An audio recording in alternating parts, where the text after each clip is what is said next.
coronarios agudos. Muy bien. ¿Pero qué son los síndromes coronarios agudos? Síndrome coronario agudo, pues comprende todo ese conjunto de entidades producidas principalmente, y digo principalmente porque existen algunas otras causas que se da por generando una alta demanda entre lo que es la necesidad de oxígeno y el aporte de oxígeno. Y la principal causa que condiciona esto en un síndrome isquémico coronario agudo, perdón, es la erosión y ruptura de una placa de ateroma que genera principalmente agregación plaquetaria y la formación de un trombo intracoronario. Y esto, pues, aumenta lo que les había comentado, la demanda de oxígeno, pero al mismo tiempo disminuye el aporte, lo que va a generar entonces a nivel del tejido miocárdico, pues isquemia, lesión y necrosis. ¿Sale? Y me refería a que es la causa más frecuente porque, bueno, tenemos otros tipos de infarto que se dan, bueno, a que al final todos culminan con esta desequilibrio de entre el aporte y la demanda del oxígeno. La principal causa ya vimos que es la ruptura, como ven ustedes aquí en el tipo uno, que es la ruptura espontánea o ulceración de una placa aterosclerótica que favorece la agregación plaquetaria, forma un trombo y de esta manera disminuye la luz de las arterias coronarias o de sus ramas, generando la isquemia. Sin embargo, existen otros tipos. El tipo 2, por ejemplo, el infarto agudo secundario, secundario a un desequilibrio entre las necesidades del corazón que demanda la necesidad de oxígeno, pero sin embargo, por X circunstancia no se genera este aporte suficiente, como lo es en un paciente con una anemia severa. De hecho, por eso los pacientes presentan disnea. Se traduce también como respuesta fisiológica la taquicardia, que genera un aumento en la demanda de tasa de consumo del oxígeno. Vean, existen otros como el tipo 3 en donde, bueno, antes de poder determinar la causa que haya generado el infarto, pues es difícil. Existe elevación de biomarcadores, etcétera, pero no se encuentra o se determina específicamente la causa. Es también lo que conocemos como una muerte súbita.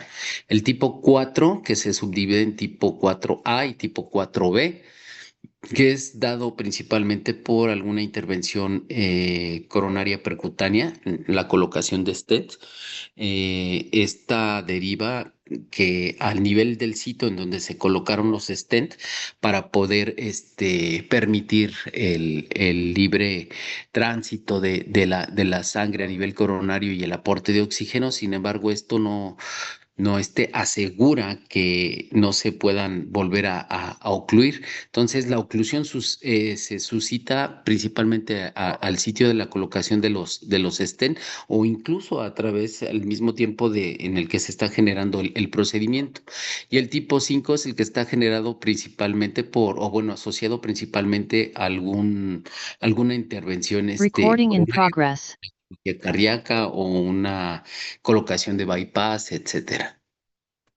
Ujú. Bueno, ok. Eh, a nivel de las capas del tejido miocárdico, pues tenemos principalmente el endocardio y el epicardio. Ajá.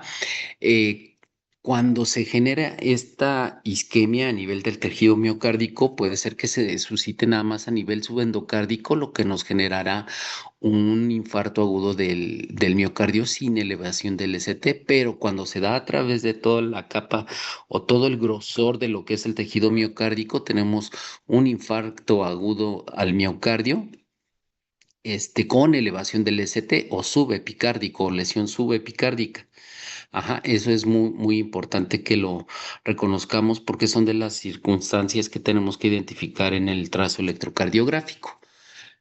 Pero bueno, el espectro de presentación del infarto agudo del miocardio incluye que nosotros tengamos la habilidad para reconocer de manera inmediata, de manera clínica, a lo que nos estamos enfrentando, ¿no? Entonces, aquí es muy importante el saber identificar desde el hábitus a un paciente que esté cursando con un síndrome coronario agudo, el interrogatorio específicamente hablado de la identificación de factores de riesgo cardiovascular, pero algo que también es sumamente importante es la semiología que nosotros hagamos del dolor, porque ante la presencia de una clínica de un probable infarto agudo del miocardio, que se nos confirma con un trazo electrocardiográfico anormal, ajá, nosotros vamos a poder considerar a ese paciente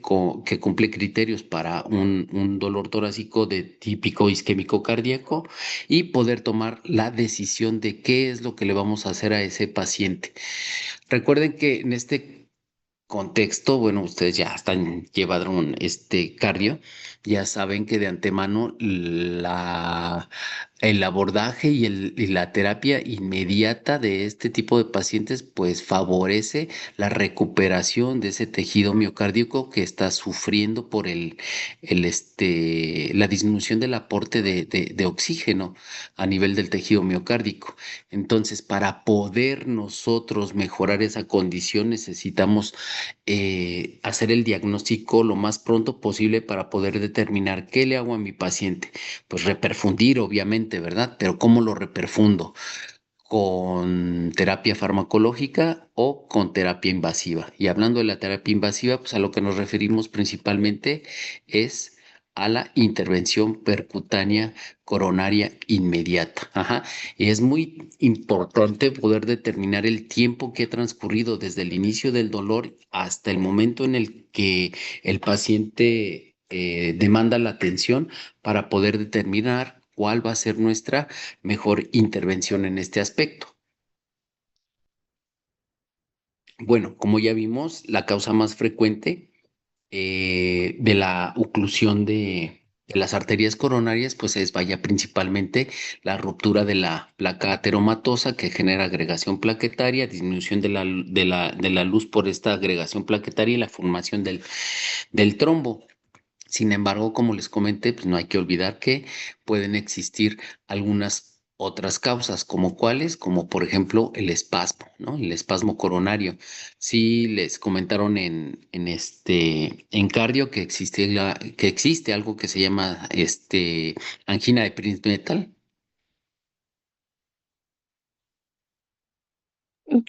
¿Angina de qué, doctor? Perdón. Si andan por ahí. ¿Angina de qué, doctor? ¿O lo puedes repetir eso último que dijo, Bueno, por favor? bueno, Doctor.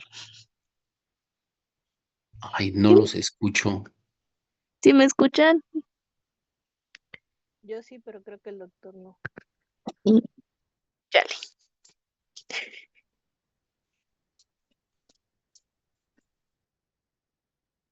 No los escucho, definitivamente.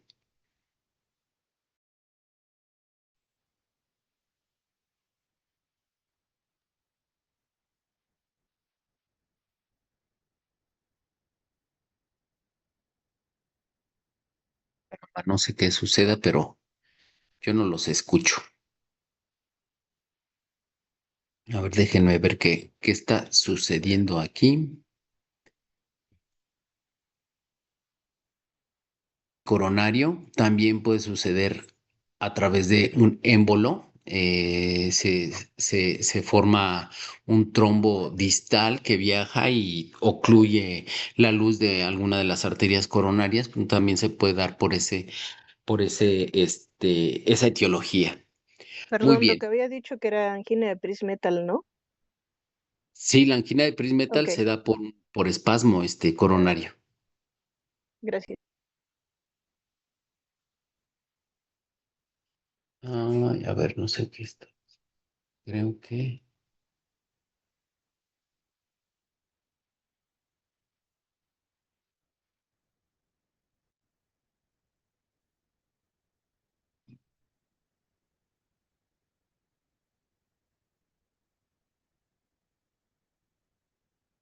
Bueno, ¿me escuchan ahí?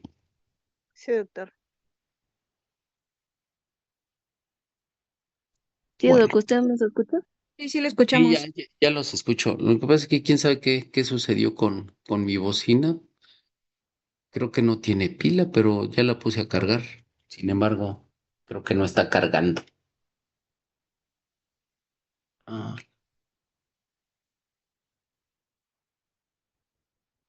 pero bueno, continuemos. Entonces, ¿cómo se va a manifestar un paciente que está sufriendo las consecuencias de la oclusión de una de las arterias a nivel coronario? Pues con dolor. ¿Y el dolor a dónde? A nivel torácico.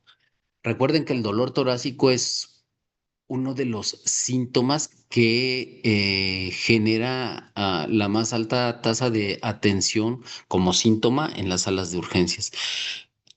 8 de cada 10 pacientes que demandan atención en servicio de urgencias es por dolor torácico.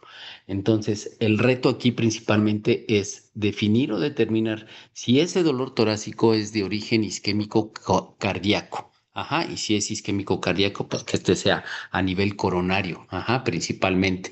¿Por qué? Porque la terapéutica que tenemos que instaurar es inmediata. Entonces, el realizar un adecuado estudio abordaje de los pacientes con dolor torácico es inminente, ¿no? Reconocerlo desde el hábitus, ajá, porque recuerden que el paciente con dolor torácico siempre va a llevar la mano en el pecho.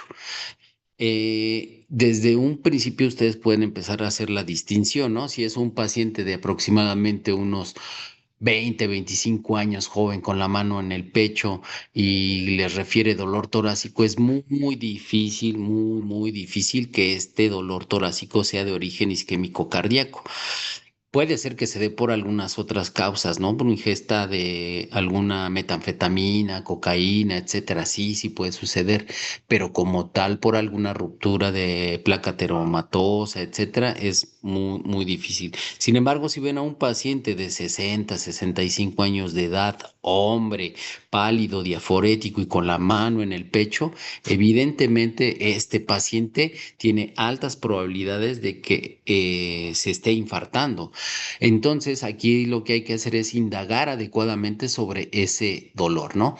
Recuerden, la, la característica inminente de este dolor torácico siempre lo van a referir como un dolor de tipo opresivo. Ajá. Sin embargo, hay que tomar en consideración que en algunos pacientes este dolor puede... Ah, caramba, ¿quién sabe qué pasó aquí? ¿Ya me escuchan?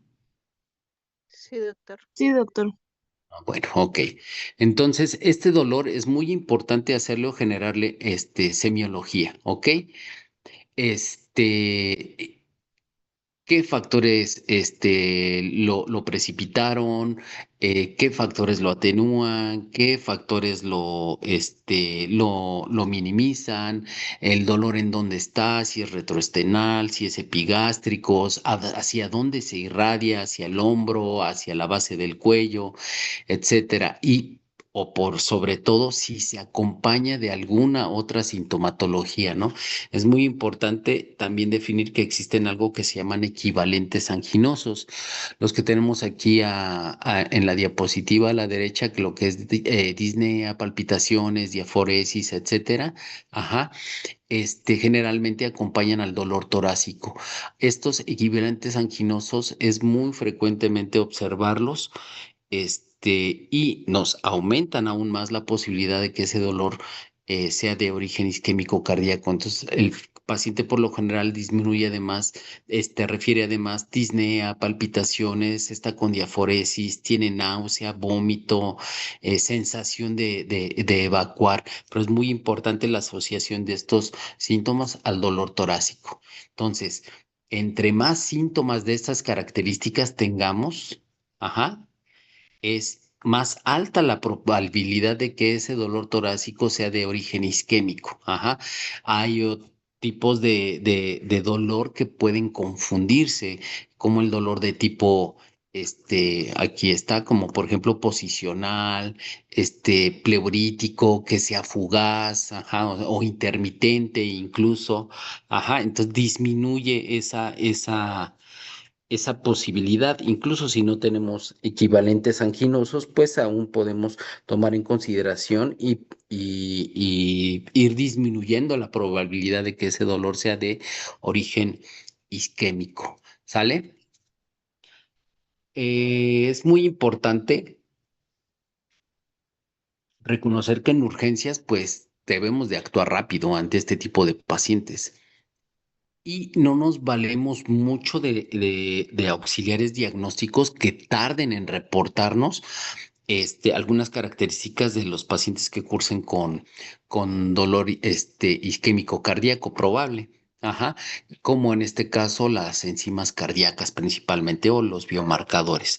Entonces tenemos principalmente que tomar en consideración las características clínicas del paciente, en donde se incluye principalmente lo que es el cuadro clínico, la identificación de factores de riesgo y la historia clínica.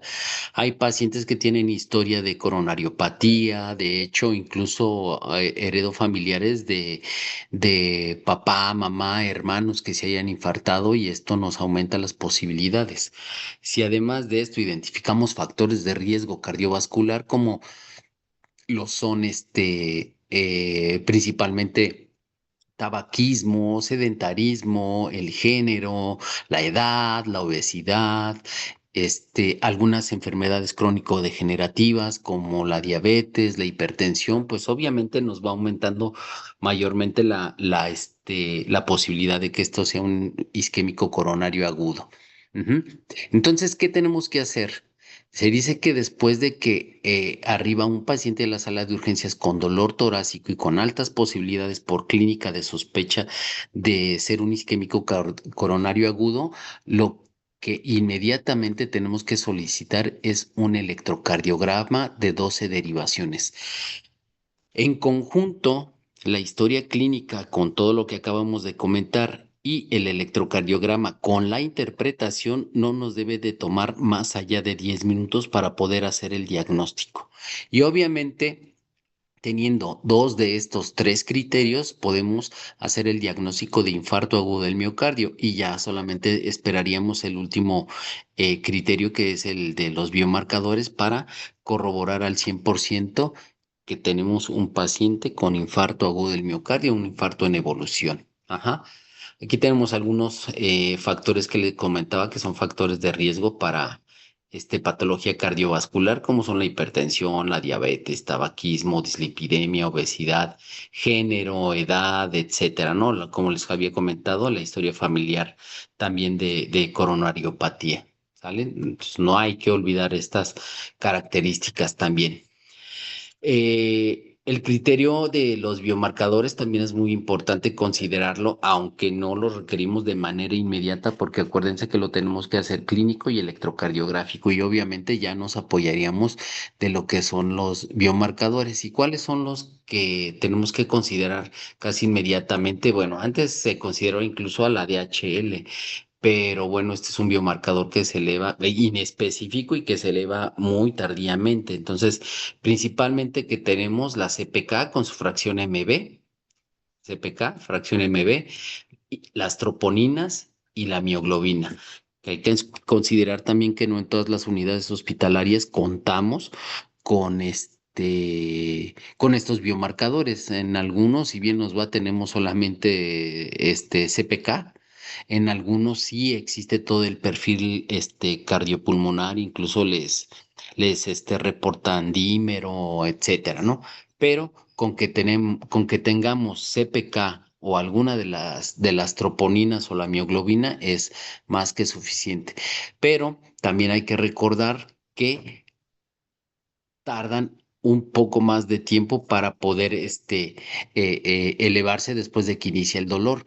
La que se eleva casi inmediatamente, vean, es la mioglobina, ¿no? Hasta máximo 2 horas. Sin embargo, tomar en consideración CPK o troponinas que nos llevan hasta un máximo de 3 o 4 horas, pues esto quiere decir que si nos llega un paciente al servicio de urgencias en donde clínica y electrocardiográficamente estamos diagnosticando un paciente con coronario agudo y tomamos enzimas cardíacas, pero el tiempo que nos refiere del inicio del dolor a que llegó con nosotros es de 2 horas, pues es muy difícil que podamos tener elevación de enzimas cardíacas. Si acaso una CPK empezar a elevarse. Sin embargo, por eso es que nosotros hacemos curva enzimática. Entonces hay que estar tomando por lo menos cada 2 horas controles de estas enzimas cardíacas para ir viendo la elevación a través de conforme va pasando el tiempo. Pero nosotros ya clínicamente y electrocardiográficamente lo consideramos y ya iniciamos una terapéutica específica. Bueno, en esta diapositiva ponemos en general todo lo que es el espectro de los síndromes coronarios agudos, desde que empieza la presentación clínica, que al inicio, en las primeras horas suele ser muy poco sintomática. Sin embargo, conforme va pasando el tiempo, se puede ir aumentando la consideración clínica, porque incluso podemos tener a pacientes que lleguen ya en parada cardiorrespiratoria. ¿Y esto por qué? Pues bueno, por la evolución de la isquemia cardíaca, incluso nos va a dar algunas alteraciones electrocardiográficas que nosotros tenemos que considerar, ¿no? Incluso el 60% de los pacientes que arriban al servicio de urgencias con dolor torácico dentro de las primeras horas de la primera, incluso a veces hasta la segunda hora de haber iniciado el dolor torácico, puede ser posible que cursen con un electrocardiograma normal. Sin embargo, no descarta la alta posibilidad por clínica, semiología del dolor, factores de riesgo, etcétera, de que esté cursando con un síndrome isquémico coronario agudo. Puede ser incluso que después de este tiempo nos dé desnivel negativo del ST o desnivel positivo del ST, y nosotros ya considerar si es un infarto en evolución con onda Q o sin onda Q, o como ya les había comentado, transmural, no transmural, o subendocárdico o subepicárdico, que son las formas con las que se conoce al electrocardiográficamente al infarto agudo del miocardio, ¿no? En condiciones ya extremas, incluso podemos llegar a detectar a un paciente ya con fibrilación ventricular. Tomando en consideración estas características, pues es importantísimo poder determinar, ¿estamos ante un paciente con isquémico coronario agudo? Sí. ¿Tiene cambios electrocardiográficos? Sí. ¿Qué tiene? ¿Desnivel positivo, desnivel negativo del ST? Así es, desnivel negativo, pues tenemos que dar terapia antiisquémica inmediata y considerar el envío para intervención coronaria percutánea inmediata, porque ese es el tratamiento.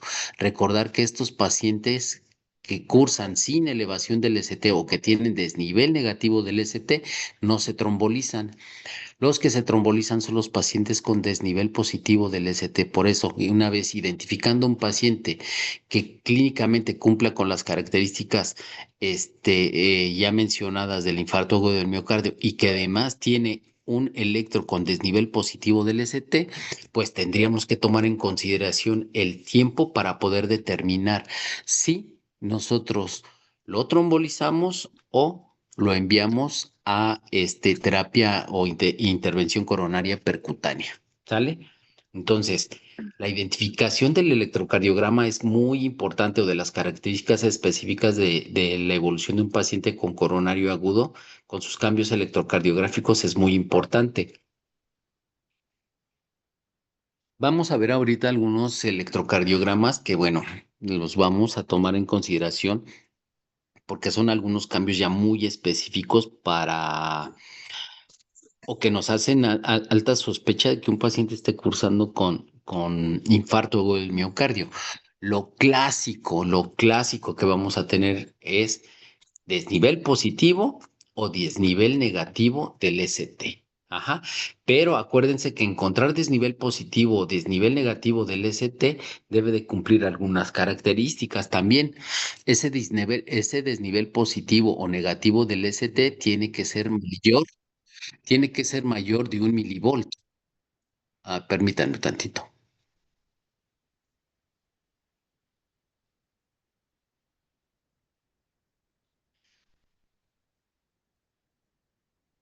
Además de que sea mayor de 1 milivolt, otra característica tiene que tener, pues que tiene que estar presente en más de dos derivaciones continuas. ¿Qué quiere decir esto? Que cumpla la zona topográfica del electrocardiograma. Ustedes saben que el electrocardiograma ve a través de las derivaciones, pues las diferentes caras del corazón, ¿no? La anterior, la septal, la lateral alta, la lateral baja, la diafragmática o inferior, la posterior, etcétera. Entonces, el sitio en el que nosotros encontremos este desnivel positivo o negativo del ST me va a dar la pauta para poder determinar también en qué zona topográfica se está generando infarto agudo del miocardio, ¿sale? Ah, déjenme cambiar. Muy bien, entonces, el desnivel positivo del ST junto con la elevación del punto J nos habla específicamente de que un paciente está cursando con un infarto agudo del miocardio, subepicárdico. Ajá. Esta elevación del ST tiene que ser mayor de 1 milivolto y presentarse en más de dos derivaciones contiguas. Entonces, si tenemos desnivel positivo del ST en D1, tenemos que ir a buscar, que esa es una cara diafragmática, entonces tenemos que ir a buscar elevación también en D2 y en D3. Y si cumple con este criterio, estamos hablando de que tiene un infarto en la zona inferior. De igual manera, tiene que cumplir estos criterios cuando tiene un desnivel negativo. Nada más que aquí nos estaría hablando de que probablemente ese infarto es no subepicárdico, sino subendocárdico, lo que me va a generar un infarto sin la presencia de onda Q. Ajá. Y recuerden, estos no se trombolizan, se le da terapia antiisquémica y se envían a coronarioplastía, ¿sale? Entonces, hay algunos cambios en el trazo electrocardiográfico que también nosotros tenemos que considerar. Algunos muy importantes, por ejemplo, son bloqueo nuevo de la rama izquierda o de la rama derecha.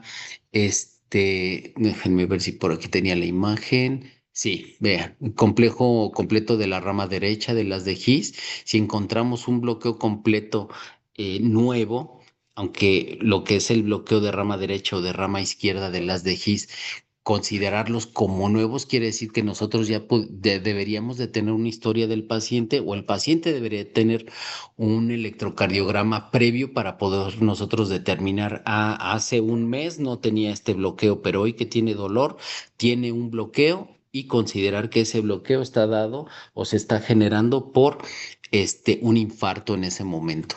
¿Sale? Entonces veamos que son algunas de las características del infarto. Ujú. Mm, bueno, ¿hasta aquí alguna duda? No, doctor.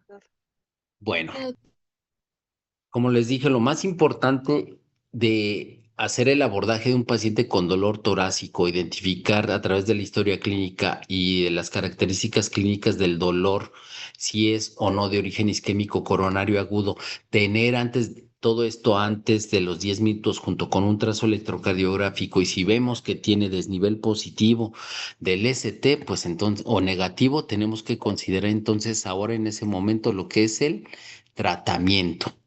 En general, es importante determinar que el reconocimiento temprano, junto con el trazo electrocardiograma o electrocardiográfico, si tenemos un desnivel positivo o negativo del ST, es importante recalcar que para los dos de un inicio, la terapia óptima antiisquémica es importante instaurarla de manera inmediata. Entonces, a los dos se les debe de dar esta clásica neumotecnia que ustedes ya conocen, que es MONA, ajá, que es morfina, oxígeno, perdón, nitratos y antiagregantes plaquetarios. ¿Sale?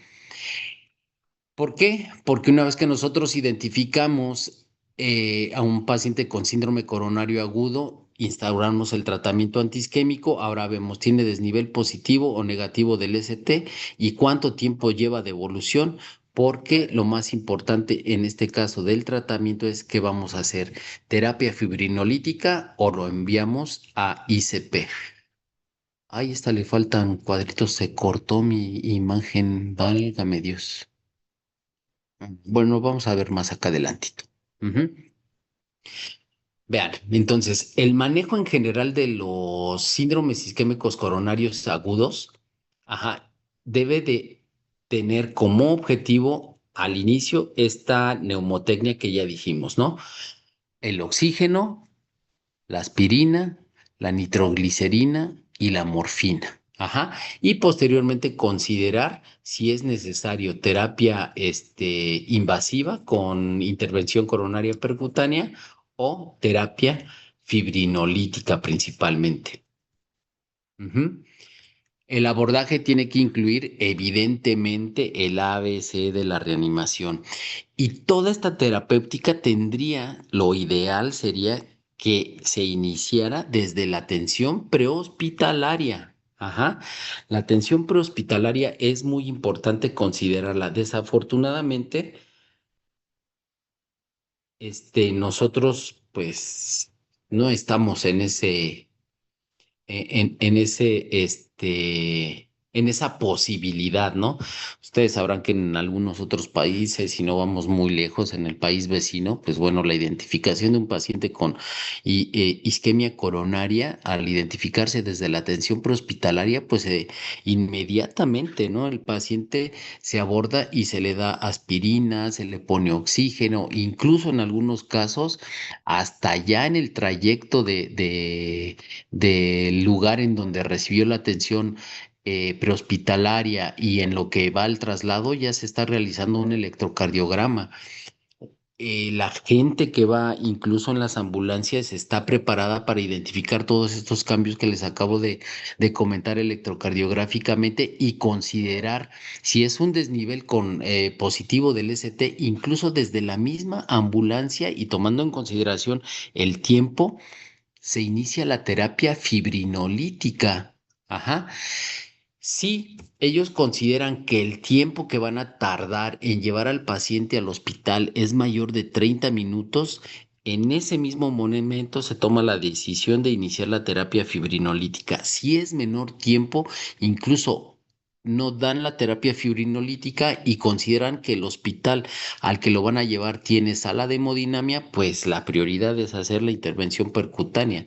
Ajá, porque acuérdense que en estos casos, igual que en el del cerebro, el tiempo es tejido, ¿no? Tejido isquémico, ya sea cerebro y en este caso que estamos hablando nosotros del infarto, pues es tejido miocárdico principalmente, ¿no? Y el paciente obviamente ya llega incluso a veces a un hospital ya con la trombolisis, ya incluso hasta con mencionando por parte de los paramédicos o el médico que va en la ambulancia, pues criterios de reperfusión. Sin embargo, pues bueno, está claro que esto en nuestro medio pues no se puede dar, ¿no? Entonces, desafortunadamente y después de que llega un paciente después del inicio de los síntomas a nuestro hospital, pues ya ha pasado cierto tiempo. Sin embargo, pues ya en la unidad hospitalaria tenemos que abordarlos de la misma manera, con el ABC, iniciar terapia antiisquémica óptima y considerar todo esto que les acabo de comentar que se hace a nivel prehospitalario, pues nosotros lo hacemos en el medio hospitalario. Bueno, hay que considerar todo esto que les estaba comentando, ¿no? Si lo podemos hacer desde el prehospital, qué bien, y si no en el hospital, pues iniciar la terapéutica con este oxígeno. El chiste es mantener una saturación de oxígeno por arriba del 94%. Y nosotros consideramos dar este aporte de oxígeno suplementario en estos pacientes cuando la saturación de oxígeno que nos comentan es menor al 90. Algunas bibliografías mencionan que por debajo del 92% es necesario iniciar terapia con oxígeno suplementario. que tomar en consideración si el paciente es candidato a recibir terapia con nitroglicerina. Es muy importante considerar, como es un potente vasodilatador arterial y venoso, pues es muy importante considerar en qué estabilidad hemodinámica se encuentra nuestro paciente. Si es un paciente obviamente que está con inestabilidad hemodinámica, pues no podemos utilizar este medicamento y tenemos que reservarlo para algunas otras consideraciones, ¿no? Actualmente, incluso es muy importante interrogar si es que nosotros vamos a considerar el uso de nitroglicerina si nuestro paciente, como la mayoría de los pacientes que llegan con infarto son hombres y de edad adulta, adulta mayor, pues hay que considerar actualmente si el paciente no está en tratamiento con sildenafil o tadalafil. ¿Por qué? Y considerar si lo tomó con un tiempo de anticipación de 48 horas antes de que haya llegado al hospital, pues también tenemos que reservarnos el inicio del tratamiento con nitroglicerina, porque esto favorecería mayores complicaciones en el paciente. Ujú. Entonces, aquí está las indicaciones del uso de la nitroglicerina. Puede ser utilizado por vía sublingual, por vía intravenosa, ajá, pero siempre debemos tomar en consideración el estado hemodinámico del paciente. ¿Sale? Bueno, la aspirina que es el fármaco inmediato que debemos de utilizar porque este pues inhibe la agregación plaquetaria y que es lo que nos está dando pues este desequilibrio entre el aporte y la demanda de oxígeno. Entonces es importantísimo iniciar el tratamiento, ¿no? Mientras algunos refieren que se puede iniciar con una dosis de impregnación de 300 miligramos. Ajá, y posteriormente con una de mantenimiento de 150 miligramos cada 24 horas. Hay que tomar en consideración que algunos pacientes también son alérgicos a la aspirina, ¿no? Entonces, si tenemos pacientes que son alérgicos a la aspirina, pues tenemos que tomar en consideración algunos otros antiagregantes, ¿no? Como las tienopiridinas, como el clopidogrel, el plasugel, la ticlopidina o inhibidores de la glucoproteína 2B3A, que también son antiagregantes plaquetarios, ¿no? Entonces hay que considerar su uso en pacientes que son alérgicos a la aspirina. El dolor que tienen nuestros pacientes con infarto agudo del miocardio nunca debe de ser tratado con analgésicos convencionales. Una, porque definitivamente el dolor no remite, no tiene ningún uso terapéutico. Y dos, porque inhiben la regeneración y la remodelación del tejido miocárdico que ha sido afectado. Por eso, el dolor, cuando nosotros manejamos estos pacientes, siempre tiene que decir, siempre tiene que ser iniciado con opioides u opiáceos, morfina, tramadol, buprenorfina, etcétera, ¿no? Para que nosotros podamos mejorar